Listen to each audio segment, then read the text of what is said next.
ప్రార్థనా జీవితము. గుర్తుపెట్టుకోండి దేవుని బిడ్డలారా, ఒక వ్యక్తి ఆత్మలో వర్ధిల్లాలంటే ప్రేయర్ లైఫ్ చాలా ప్రాముఖ్యమైనది. ప్రార్థనా జీవితం ఎంత ప్రాముఖ్యమైనది అంటే, నీవు ప్రార్థించకపోతే నా ప్రియ సహోదరుడా, నీ ఆధ్యాత్మిక జీవితంలో ఎదుగుదల ఉండదు.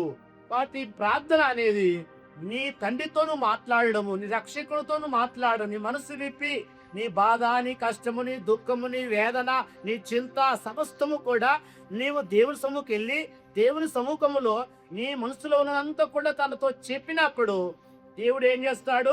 నీ ఆత్మలో సమాధానమును నెమ్మదినివ్వగలడు. సో ఇప్పుడు ఆత్మలో వర్ధిల్లారంటే ప్రేయర్ లైఫ్, ప్రార్థన. మీరు ప్రార్థన ఇంటి పాసం తెలియదు అన్నట్టు నాకు మాది మీకు తెలుసు తెలియదు, నాకు తెలియదు. కానీ ఆత్మ వర్ధిల్లాలంటే ప్రార్థన చేయాల్సిందే. సో నీ కష్టాన్ని కొన్నిసార్లు ఎవరికి చెప్పుకుంటాం, వారు చెప్పి వీరు చెప్పి వారు ఫోన్లు వేసి వీరు ఫోన్లు చేసి వాళ్ళకు వీళ్ళకి చెప్తాం. తప్పలేదు. కానీ నిజంగా నీవు ప్రభు సన్నిధికి వెళ్ళి దేవుని బిడ్డలారా ఎందుకు కొడతారంటే ఆ సమాధానం, దేవుని సమాధానాన్ని తలపులకు నీ మనసు కలిగినప్పుడు నీ ఆత్మ వర్ధిల్లుతుందని అర్థం. అంటే నేను ఆత్మలో ఎదుగుతున్నాను ఎలా తెలుస్తుంది అంటే, నాకు చింతలు ఉండవు, భయాలు ఉండవు, చికాకులు ఉండవు, పాపం ఉండదు. ఎందుకంటే నేను ఆత్మలు ఎదుగుతున్నప్పుడు నా మనసు కావాల్సిన నెమ్మది అంటే కష్టాలు ఉండవు, బాధలు ఉండే ఎప్పట్లే, అప్పులు రోగాలు ఉండే ఎప్పట్లే, అవి పోతాయి, వస్తుంటే పోతుంటే అదే సమస్య కాదు.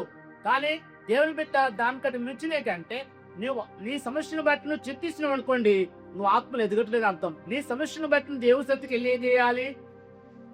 కన్నీరు కార్చాలండి. సో ఆత్మలో ఆనందించటం, ఆత్మలో ఒక తెలియని సమాధానం. ఏ సమాధానం అది?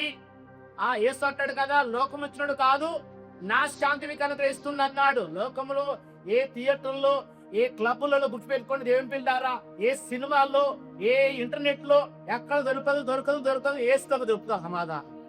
ఆమె దొరికినప్పుడు నీ ఆత్మ ఎలా ఉంటదంటే, అంటే నువ్వు వర్ధిల్లుతున్నావని ఎలా తెలుస్తుంది అంటే, నీ మనసులో ఒక తెలియని సమాధానం ఉంటుందండి. అంటే సమస్య లేదా? ఉంది.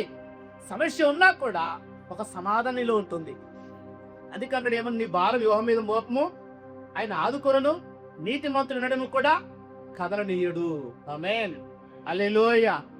ఎలా చేసినా నాకు తెలియదండి, తన అద్భుతాలు చేయగల దేవుడు. అయితే ముందుగా తన అద్భుతం చేయక ముందుకు నీ హృదయంలో సమాధానం ఇస్తాడు ఆయన.